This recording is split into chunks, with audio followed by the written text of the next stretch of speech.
Thank you for reaching the end of our tutorial. Once again, we would like to thank you for your support thus far.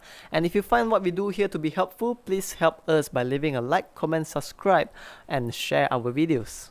Thank you so much.